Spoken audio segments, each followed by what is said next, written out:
ಏನು ಪಾರ್ಟಿಗಳಿದ್ದಾವೆ, ದ್ರವಿಡ ಮುನ್ನಡೆ ಕಸಗಮ್ ಆಗಿರ್ಬೋದು, ಅಣ್ಣಾ ಡಿ ಎಮ್ ಕೆ ಆಗಿರ್ಬೋದು, ಇವುಗಳು ಎರಡೂ ಒಂದಾಗಿ ಹೊಸ ಸರ್ಕಾರ ರಚನೆ ಮಾಡಲಿ ಅನ್ನೋಂಥ ಒಂದು ತರ್ಕ ಇರ್ಬೋದು ಬಿ ಜೆ ಪಿಗೆ. ಯಾಕಂದ್ರೆ ಅವರವ್ರ ವೈರಿ ಮಿತ್ರನಾಗಿ ಅವ್ರವ್ರ ತಿಕ್ಕಾಟ ಬರ್ತಾನಾಗೆ ಅಲ್ಲಿ ಶಕ್ತಿ ಕುಂದುತ್ತದೆ ಅನ್ನುವಂಥ ಮಾತನ್ನು.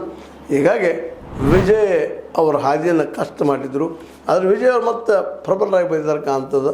ಯಾಕಂದ್ರೆ ನಾಳೆಯವರೆಗೆ ಈ ನಮ್ಮ ಲೆಫ್ಟಿಸ್ಟ್ ಅಂದ್ರೆ ಅವರು ಒಂದು 5-6 ಜನ ಆಗ್ತಾರೆ, ಎಲ್ಲರೂ ಕೂಡ 118-19 ಜನ ಆಗ್ತಾರೆ. ಅವರು ನಾಳೆ ತನ ನಿರ್ಧಾರ ಹೇಳ್ತಾನೆ ಅಂತ ಹೇಳಿದಾರೆ ಅಂತ ಕಾಣ್ತದೆ. ಆದರೂ ಸಹಿತ ಈಗ ಒಪ್ಪಿಗೆ ಸಿಕ್ಕದ ಅವ್ರಿಗೆ ಈ ಒಂದು ನಮ್ಮ ಟಿ ವಿ ಕೆಗೆ. ಹೀಗಾಗಿ ಟಿ ವಿ ಕೆ ಮುಖಂಡ ವಿಜಯನವರು ಇವತ್ತು ಮತ್ತೆ ಪ್ರತಿಪಾದನೆ ಮಾಡಿದ್ದಾರೆ, ನಮಗೆ ಸರ್ಕಾರ ರಚನೆಗೆ ಆಹ್ವಾನ ಕೊಡ್ರಿ ಅಂತೇಳಿ.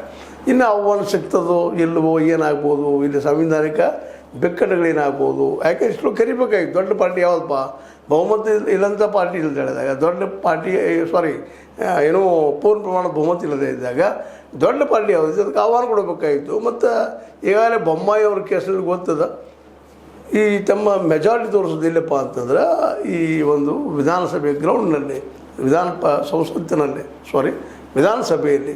ಹೀಗಾಗಿ ವಿಧಾನಸಭೆಯಲ್ಲಿ ಬಂದು ತಮ್ಮ ಶಕ್ತಿ ತೋರಿಸೋಕೆ ಅವಕಾಶ ಮಾಡಿಕೊಡ್ಬೇಕಾಗಿತ್ತು. ಒಂದು ಟೈಮಿಂಗ್ ಫಿಕ್ಸ್ ಮಾಡಿ, ಒಂದು 4 ದಿನವೋ 5 ದಿನವೋ ಒಂದು ವಾರ ಬಿಟ್ಟು ಅದನ್ನು ಮಾಡಲಾರ್ದ ನಿಮ್ಮ ಶಕ್ತಿ ತೋರಿಸಿರೋದು ಮೊದಲು ನೋಡಿದಾಗ ಸಹಜವಾಗಿ ಯಾರಿಗಾದರೂ ಈ ರಾಜ್ಯಪಾಲರ ಒಂದು ಪಾತ್ರದ ಬಗ್ಗೆ ಸಂಶಯ ಬರೋದ್ರೆ ಯಾರ ಅಭಿಪ್ರಾಯನೇ ಇಲ್ಲ.